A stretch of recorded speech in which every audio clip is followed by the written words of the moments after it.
O que será que os fungos têm de tão importante para o nosso planeta, para a indústria, para a nossa saúde? Se você não sabe, não sai daí que o professor Marcelo vai te explicar.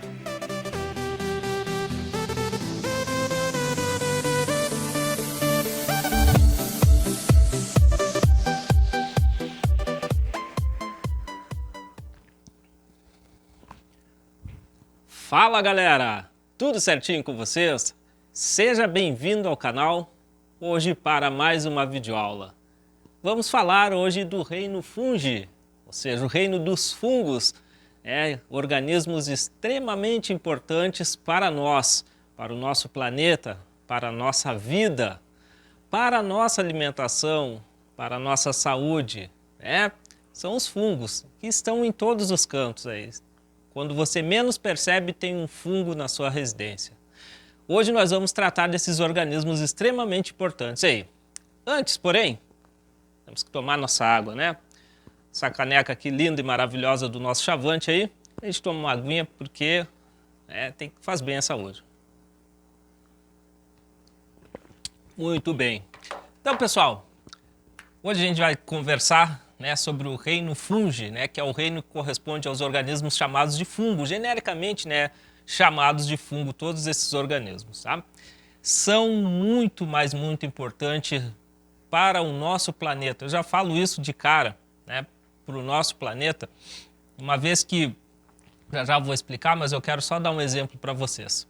Todos os seres vivos, eles têm um ciclo de vida, seu nascimento, seu crescimento, seu desenvolvimento e sua morte, E todos os organismos vivos são matéria orgânica, formados de matéria orgânica, que precisam ser decompostas, ou seja, precisa haver uma reciclagem dessa matéria orgânica. Então o que faz isso, pessoal? Os fungos, juntamente com as bactérias, eles fazem a decomposição da matéria orgânica. Ou seja, o que eu estou querendo dizer para vocês? Se nós não tivéssemos os fungos no nosso planeta, o nosso planeta hoje estaria tomado de cadáveres, E eu digo cadáver de seres humanos, de outros animais, de plantas, de outros organismos orgânicos, Então os fungos, eles são muito importantes. Você já tira uma base por aí, Qual o serviço, o papel ecológico dos fungos para o nosso planeta. Beleza, gente? Então só por essa informação aí, já tem uma grande importância para nós.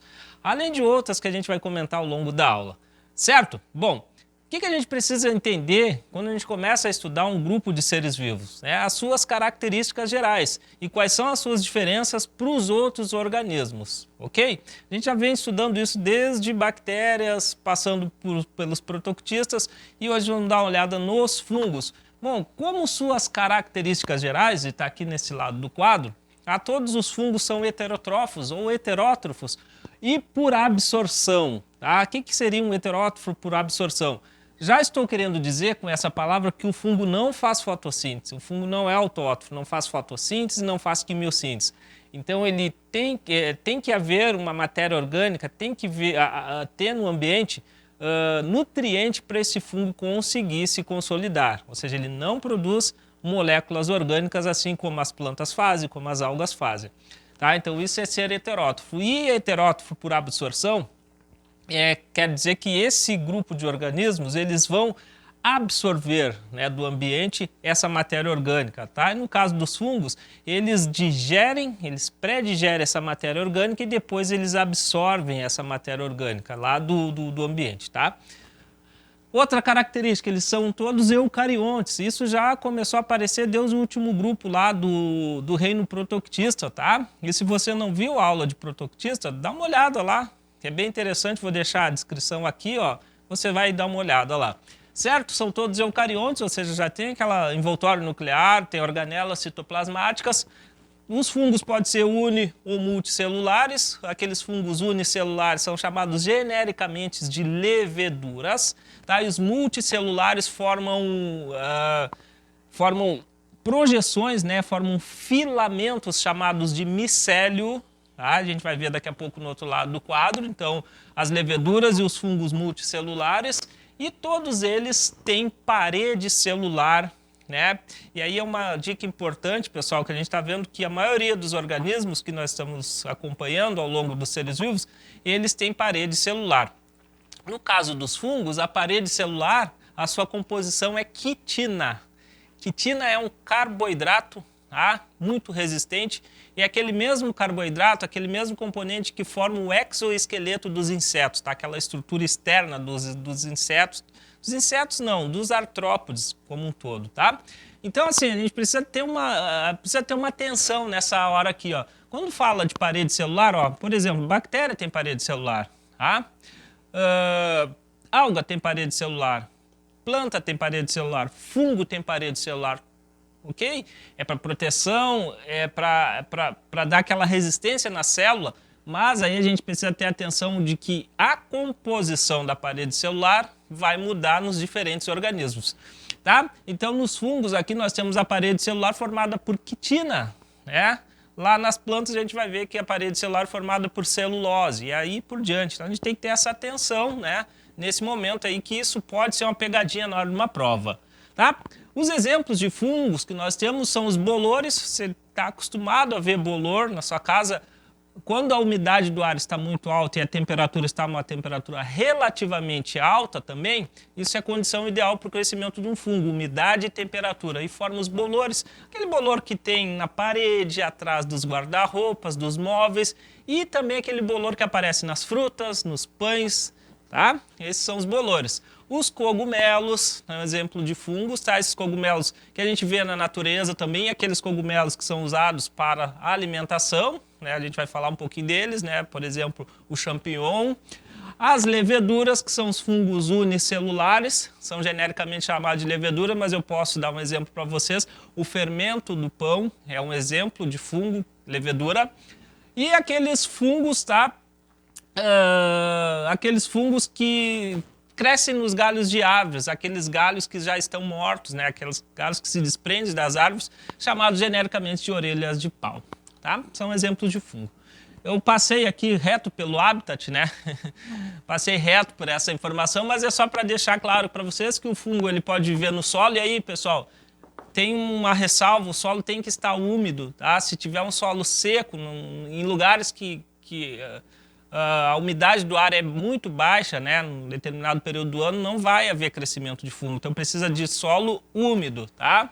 Água, também fungo tem muito na água, e também nos corpos de outros seres vivos aí, os fungos podem crescer nos corpos de outros seres vivos, e aí o fungo torna-se um fungo parasita, tá?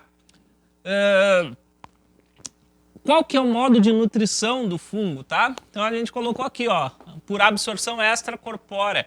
Então o fungo, o que quer dizer isso, absorção extracorpórea? Ele, quando ele encontra a matéria orgânica, onde ele vai crescer, né, essa matéria orgânica é o alimento para esse fungo. E como é que ele consegue absorver esse alimento?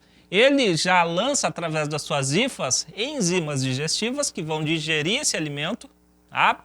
Essa matéria orgânica, e depois ele vai absorver, ele vai sugar essa matéria orgânica digerida. Isso é uma absorção extracorpórea. Tá? E todo esse alimento, esse nutriente que o fungo absorve, ele vai ser reservado dentro do seu corpo sob forma de glicogênio. Essa é a reserva energética do fungo, a substância de reserva, a substância de energia. A reserva energética do fungo é um glicogênio, que também é um carboidrato. Tá? O glicogênio, nós também armazenamos um pouco do nosso alimento em glicogênio e outro restante em lipídio. Tá? Então, os fungos, a reserva energética é do glicogênio. Certo?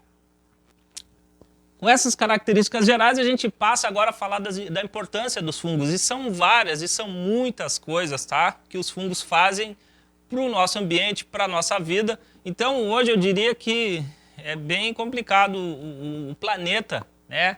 O nosso ecossistema geral, né, que é o nosso planeta, a biosfera, ficar desprovida de fungo. É quase que impossível, tá?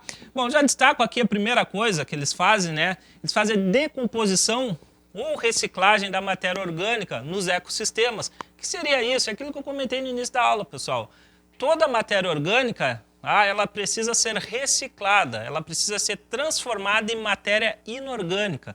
Isso chama-se de reciclagem. Tá? Quem faz isso são os fungos, junto com um grupo de bactérias. Isso é extremamente importante para que haja uma limpeza do nosso ecossistema. Tá? Então eu dou o exemplo novamente do cadáver, né? De todos os cadáveres, de todos os seres vivos. Aquela folhinha que cai da árvore no chão, pessoal, aquilo é um pedaço de um ser vivo, é matéria orgânica.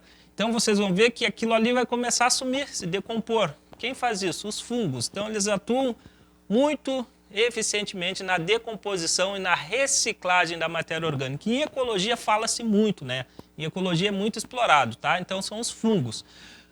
Depois, os fungos ainda nessa questão de meio ambiente, de ecossistema, eles são importantes porque eles formam associações mutualísticas, né? Por exemplo, os líquens, que eu já falei na aula de algas, é a associação de fungo com alga. Tá? Isso é bem importante para o sistema porque permite a sobrevivência de uma alga e de um fungo. Né? E também as micorrizas. Tá? As micorrizas são associações de fungos com raízes de plantas leguminosas. Tá? Eles se associam com as raízes das plantas, a planta dá para o fungo matéria orgânica, glicose, e o fungo permite uma maior área de absorção através dos seus micélios. E aí a planta consegue também ter uma quantidade de nutriente do solo aumentada pela área de absorção que o fungo permite para a planta. São duas associações extremamente importantes. Tá? E que aqui, a raiz da árvore e o fungo, eles não vivem mais separados. E aqui também, a alga e o fungo, eles não sobrevivem mais separados. Tá? Tamanha a importância dessa associação. Depois, outra importância dos fungos é a produção de antibióticos, tá? E um dos antibióticos que eu destaco para vocês é a penicilina. Né? Esse antibiótico ele foi descoberto, né, pelo Alexander Fleming, né? E assim, gente, ele revolucionou, né, o tratamento de bactérias, né, de infecções bacterianas, porque esse antibiótico ele é produzido por um gênero de fungo chamado de Penicillium. Tá? E aí esse antibiótico acaba por combater, né, muitas bactérias. E é muito importante hoje no nosso dia a dia, aí, na saúde pública. Tá? Uma descoberta extremamente importante. E vejam que é um fungo que produz. Né? Esse antibiótico, né, é uma substância química, né, que através do metabolismo o fungo produz e libera essa substância. Tá? Hoje é produzido em longa escala, né, através pelo metabolismo do fungo penicillium. Tá? O penicillium também, pessoal, ele não está restrito só à produção de antibiótico. O penicillium está em outras coisas que já eu falo para vocês. Né? Os fungos também são importantes na indústria de alimentos, né, na indústria de alimentos que nós consumimos. Por exemplo, nas fermentações. E aí tem um fungo bem importante, uma espécie muito importante que você deve saber o nome, tá? Porque essa espécie é muito cobrada. A gente tem o Saccharomyces, tá? Saccharomyces cerevisiae. Tá? Esse é o fungo que faz o fermento do pão. Todo fermento de pão, né, o fermento biológico, não o químico, é o biológico, ele é produzido através desse esse fungo aqui que está lá naquele fermento de pão. Tá? Então é o fermento dos pães, o Saccharomyces cerevisiae. Ainda, o Saccharomyces cerevisiae está envolvido na fermentação de bebidas alcoólicas. Tá? Aquela bebida que é fermentada, por exemplo, a cerveja e o vinho, né? O produtor dessas bebidas ele vai adicionar esse fungo lá para que ele faça a fermentação daquela bebida e dê o teor alcoólico. Então é um fungo amplamente utilizado na indústria de alimentos e de bebidas. Também tem os fungos utilizados aí na culinária, né? Na culinária, principalmente os orientais, né, que lançaram esses organismos na culinária. Um exemplo bem conhecido de nós aí é o Agaricus campestris, né, chamado genericamente de champignon, né? É uma espécie de fungo, né, aquele cogumelo que o pessoal costuma comer bastante, tá? E é bem utilizado aqui no Brasil. Depois tem outros aí, o shiitake, o shimeji, né, são outros cogumelos que são consumidos aí na culinária. E ainda temos as trufas, tá? Que é do gênero tuber, ok? O fungo do gênero tuber, que são as trufas, que também é utilizado na culinária, utilizado para fazer bombons trufados, tá? Aqueles chocolates trufados é com esse gênero de fungo, ok? Ainda temos os fungos que são parasitas, tá, gente? E esses fungos parasitas, eles causam doenças aí para o homem, tá? Não só para o homem, para outros seres vivos, tá? A gente dá importância aí falando do homem. Então o parasita ele vai viver no corpo de outro ser vivo. E no caso do homem, tem algumas doenças bem importantes, né, que os fungos causam, tá? Aliás, se você observar, ó, vírus que não é ser vivo causa doença, bactéria causa doença, protozoário causa doença, fungo causa doença, animal, que a gente vai ver depois, causa doença. Tem uma série de organismos que podem causar doença. Vejam só que coisa, tá? Então esses fungos parasitas, eles causam as doenças. E como é que é chamado as doenças causadas por fungos, de forma geral? São chamadas de micoses, tá? São as micoses. E aí a gente tem vários tipos de micose, tem várias doenças, tá? Eu não vou entrar nesse detalhe agora, mas tem várias doenças. Tem as micoses que são classificadas como dermatites, aquelas na pele, nas superfícies, tá? Essas micoses, as dermatites, né, as micoses tópicas, elas são genericamente chamadas de frieiras, pé de atleta, tá? Aquela micose que tem na unha, ok? Geralmente causada por os fungos do gênero Tinea, tá? São doenças, né, causadas por fungos e que são de difícil tratamento, tá, pessoal? É uma atenção. Os fungos são difíceis de tratar, tá? Uma série de cuidados, tá? Por exemplo, uma micose, né, um pé de atleta, uma frieira, por exemplo, a pessoa tem que fazer o uso do medicamento, da pomada, muitas vezes, por um longo tempo. A pessoa não pode usar as mesmas roupas, né? Usar uma meia, usar o sapato, usar a toalha, né? Não pode compartilhar isso com ninguém, porque vai passar o esporo desse fungo para outra pessoa e vai contaminar outra pessoa, tá? Então são doenças sérias, ok? Difícil tratar. Geralmente as micoses, as dermatites, elas vão causar alguns problemas, mas vai ser tratado e não vai gerar coisas mais sérias, ou seja, não vai te levar para o hospital, não vai levar à morte, tá? Pessoas saudáveis. Depois tem outras infecções fúngicas, né, outras micoses que pode infectar, acometer as mucosas, né, da pessoa. Qual mucosa? Mucosa oral, boca, né, e assim, na maior parte das vezes a mucosa vaginal, né, a vagina da menina.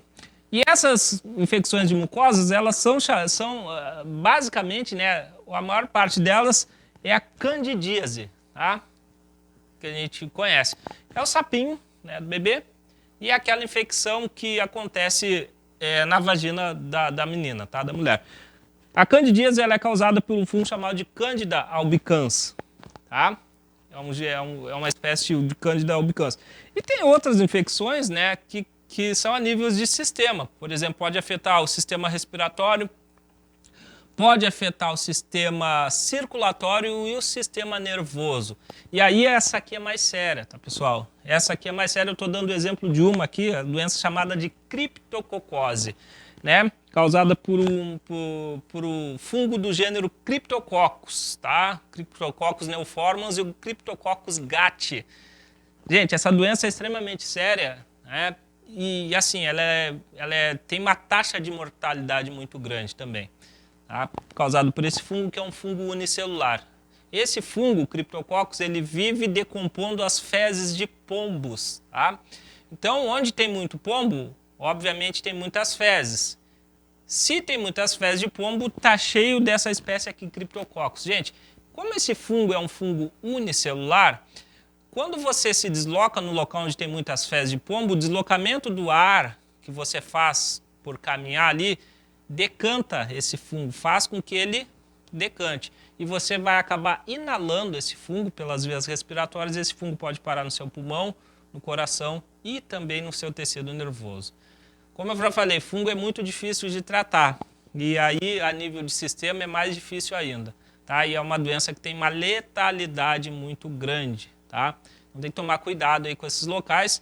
E essa aqui é muito séria. Ok, gente? São as importâncias aí, então vocês vejam que tem várias importâncias, né? Produção de alimento, para o ecossistema, para as fermentações, produção de antibióticos e até aqueles que vão causar problema de saúde pública, que são as micoses aí. Tá? Desde micose que não é letal até micose que é letal.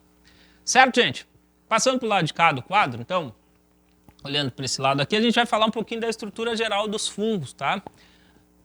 Nós temos os fungos unicelulares, tá? São aqueles formados por uma célula e a gente não tem muito o que falar da estrutura dele, então se a gente observar aqui, ó, em azulzinho a membrana plasmática do fungo, em preto a sua parede celular formada de quitina e seu núcleo com as organelas lá dentro, tá?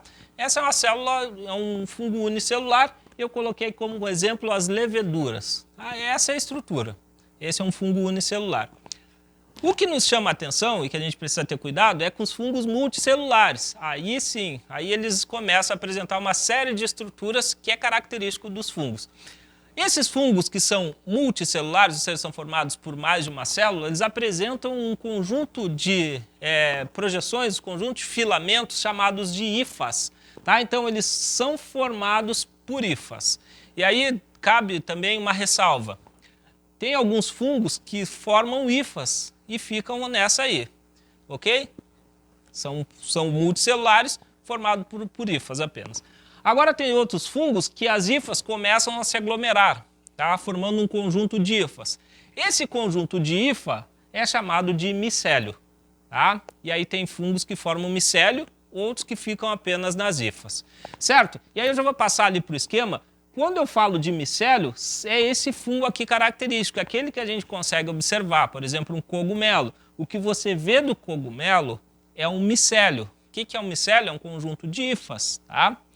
E aí tem fungos que a gente não consegue ver, por exemplo, eles só têm hifas e não tem micélio. Então aí tem que ter esse cuidado, esse jogo de cintura.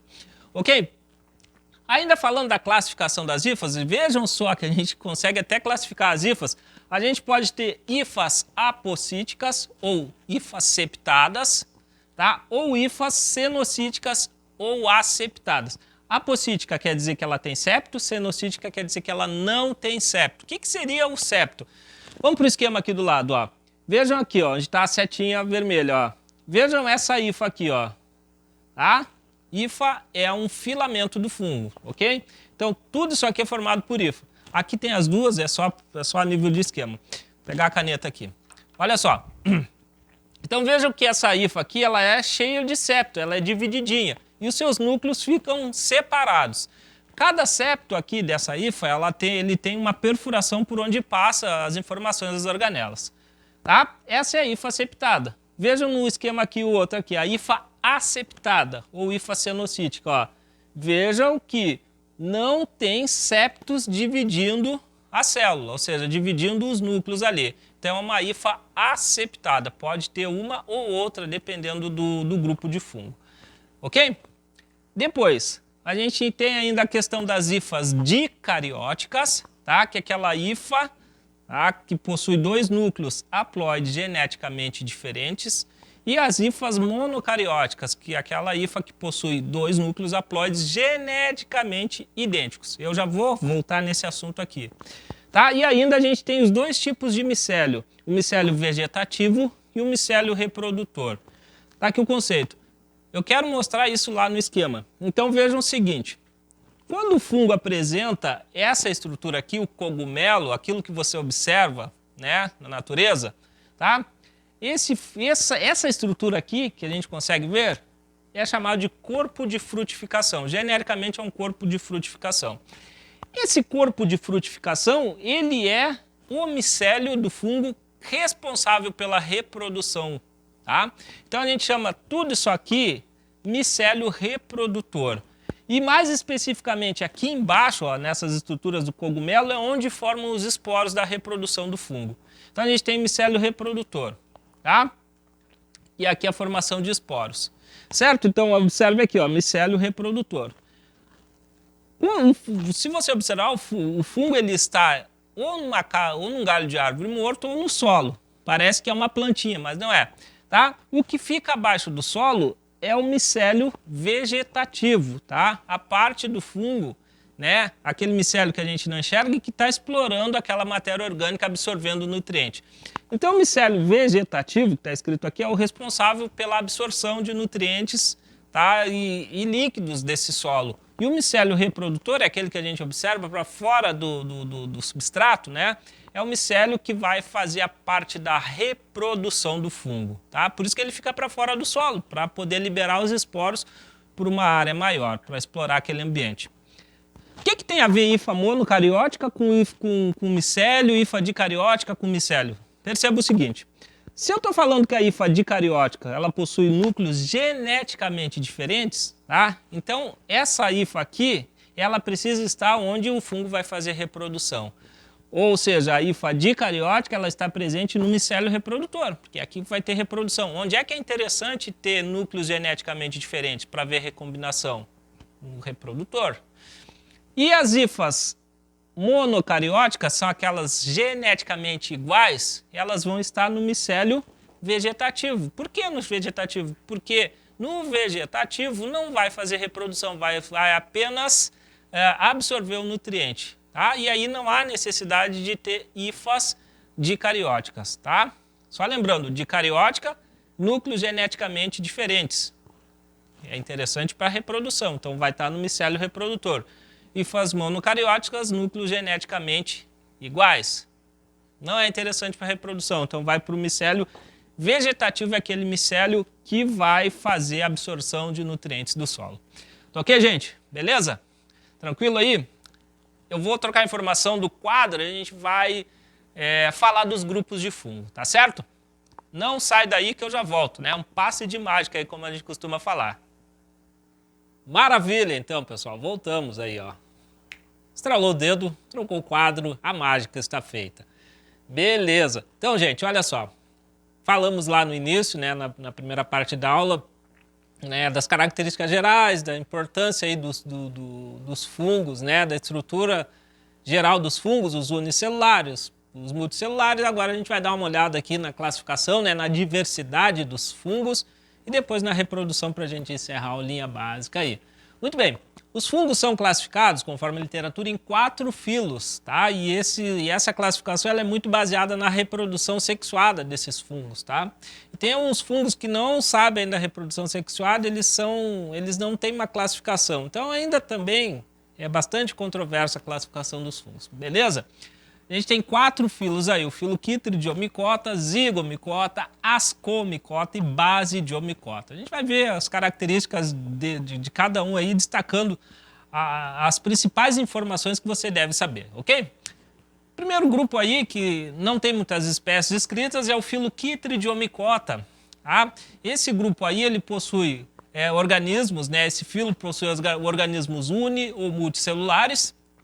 Eles vivem em solo úmido e também no ambiente aquático, principalmente em água doce. Tá? Tem algumas espécies, poucas espécies marinhas.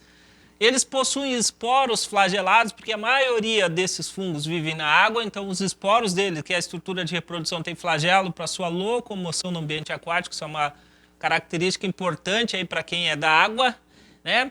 A maioria desses fungos é saprofágica, ou seja, são saprófagos, se alimentam de matéria orgânica morta, tá? De cadáveres, assim por se dizer. E também tem outras espécies que são parasitas, né? Que se vivem em organismos vivos, tá?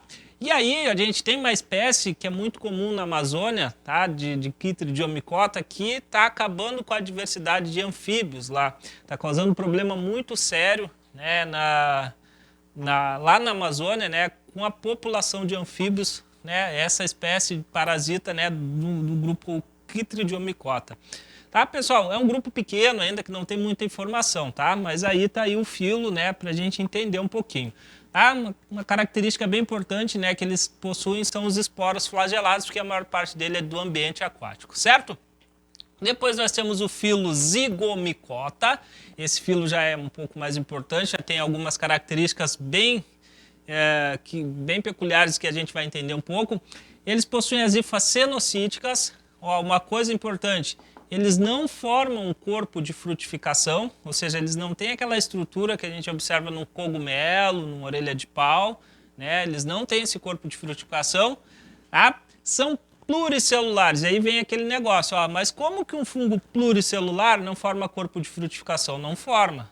ele possui apenas hifas, ele não tem micélio, tá, pessoal? Ele tem as hifas, tá? E não forma aquele corpo de frutificação. São terrestres, tá? Ok? E aqui eu repetir as hifas cenocíticas de novo. E aqui são fungos saprófagos também, que se alimentam de matéria orgânica, né? Dos cadáveres. Um grande exemplo, né? Um grande exemplo que nós temos desse grupo de fungo é o Rhizopus, né? É o do gênero Rhizopus, que é aquele que causa o bolor do pão, o bolor das frutas, tá? Dos alimentos que são acometidos por esse fungo, causa aquele bolor. Parece parece uns fios de cabelo, né? Em cima desses alimentos. Isso é o bolor. Gente, e aquilo não é corpo de frutificação, tá? Não confunda. Aquilo não é corpo de frutificação, aquilo ali são as hifas liberando os esporos. Na maior parte das vezes aquilo são os esporos, tá? Que se você soprar aquilo ali, aquilo vai, né, e libera os esporos pelo ambiente. Ok? Esse é o grupo Zygomicota, tá? O principal representante é o Rhizopus, tá? O gênero Rhizopus aí que causa causa o bolor do pão, estragando os alimentos, né? O pessoal diz, tá apodrecendo o alimento, né? Por exemplo, a gente vê um tomate, por exemplo, né? Ele tá todo molenguinho, a gente abre, ele tá cheio de fungo, tá? O pessoal diz, tá apodrecendo. O apodrecimento que a gente fala, pessoal, só para dar para não me espichar muito, mas eu queria falar isso. Quando a gente fala que está apodrecendo, né, por causa de um fungo, é o fungo justamente se alimentando daquela matéria orgânica.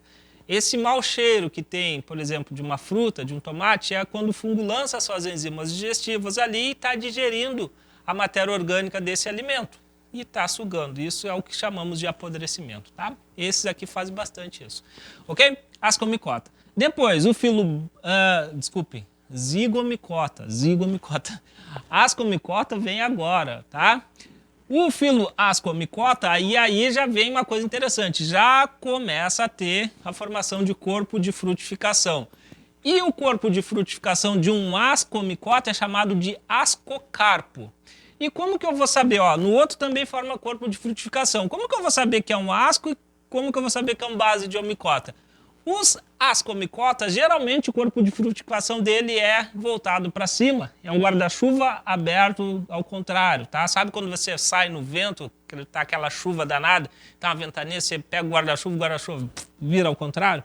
Bom, é isso. Um ascomicota, ele tem um ascocarpo, que é o corpo de frutificação, dessa forma. Então forma um corpo de frutificação.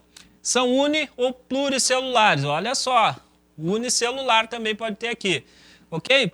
E aí a gente tem alguns exemplos. Por exemplo, o Saccharomyces cerevisiae, que é aquele fungo que faz a fermentação, é um ascomicota unicelular. O Saccharomyces forma corpo de frutificação? Não. Ele é unicelular, como é que vai formar corpo de frutificação? Mas os ascomicotas formam corpo de frutificação? Sim, os pluricelulares. Então também tem essa atenção aí, tá, pessoal? Também a gente tem outros gêneros aqui, o gênero Penicillium, que faz a penicilina, aquele do queijo gorgonzola. Os do gênero Tuber, as trufas, também são um ascomicota. Os fungos do gênero Aspergillus também, tá? São ascomicotas. Os aspergillus, pessoal, eles causam muitas doenças também, principalmente animais marinhos, tá? Causam doenças nos pinguins, tá? O Aspergillus niger causa uma doença, uma infecção respiratória que leva o pinguim à morte, tá? Então são fungos também bem importantes aí. Passando aí para o último filo, nós temos o filo chamado de Basidiomicotta. Assim como os ascomicotas, os basidiomicotas também formam corpo de frutificação, ou seja, tem um micélio, tá? E esse micélio forma o corpo de frutificação. Qual que é a diferença estruturalmente? Aqui a gente já tem um formatinho de cogumelo mesmo, tá? Então, o basidiomicota é aquele cogumelo, ou seja, é o guarda-chuva na sua configuração normal, sem ter vento, né? Então, esse é o formatinho aí do basidiomicota. Como que é o nome do corpo de frutificação? Basidiocarpo, tá? E aí a gente tem os representantes, todos os cogumelos são representantes aí dos basidiomicotas, tá? Suas hifas são septadas e aqui nós não temos fungos unicelulares, tá? A gente tem apenas os fungos pluricelulares desse grupo aqui. Alguns exemplos, tá? O Agaricus campestris, o nosso champignon, shimeji, o shiitake também, a gente poderia colocar aqui. E eu trouxe o exemplo do Amanita muscaria. Se vocês já ouviram falar naquele famoso chá de cogumelo, que é alucinógeno, é desse fungo aqui, desse grupo, o Amanita muscaria. Então, são cogumelos alucinógenos que fazem um mal extremo, tá, pessoal? Ele não é degradado, esse alucinógeno, então ele vai se acumulando no corpo, tá? E também o do gênero Psilocybe, também, que é um alucinógeno também, um dos cogumelos alucinógenos. Tá ok? Então aqui a gente tem os 4 grupos aí, distinguidos, tá? Vocês dão uma olhadinha aí, copiem, dê uma reforçada aí com a literatura, tá? E aí a gente tem os 4 grupos. Bom, a gente vai passar para o lado de cá do quadro para falar um pouquinho agora, para finalizar da reprodução de forma mais geral dos fungos, tá? A gente vai ver que tem 2 tipos, a reprodução assexuada e a reprodução sexuada, tá? A gente já cansou de falar, a reprodução assexuada é aquela que não tem troca de material genético, e a sexuada vai haver a troca de material genético. Na reprodução assexuada, vai ser feito na maior parte por brotamento. Tá? O que seria brotamento? Tá? Por exemplo, quem faz isso são as leveduras, tá? Os fungos unicelulares, se é uma reprodução muito rápida. O fungo, tá? A levedura parental, tá? O P de parental, a partir dela vai começar a surgir um broto de uma nova levedura. Aqui é F de filho, tá? Levedura parental, levedura filha. Então veja que está surgindo um broto ali, tá? Esse broto vai crescer com o passar do tempo, tá? Vai crescendo, ó, filho e parental. E no final, quando esse broto já estiver pronto, ele vai se desligar um pouco, ele vai soltar, né, da levedura parental, mas vai ficar uma pontezinha ali citoplasmática, tá? Uma ligação entre os dois. Isso faz parecer que aqui a gente tem um micélio, mas não é. Tá? A levedura não forma micélio. Aí, em alguns livros é chamado de pseudomicélio essa ligação. Fica um grupinho de leveduras ligadas, né, por essa ponte citoplasmática, que é o local onde houve o brotamento. Tá? Essa é a reprodução assexuada.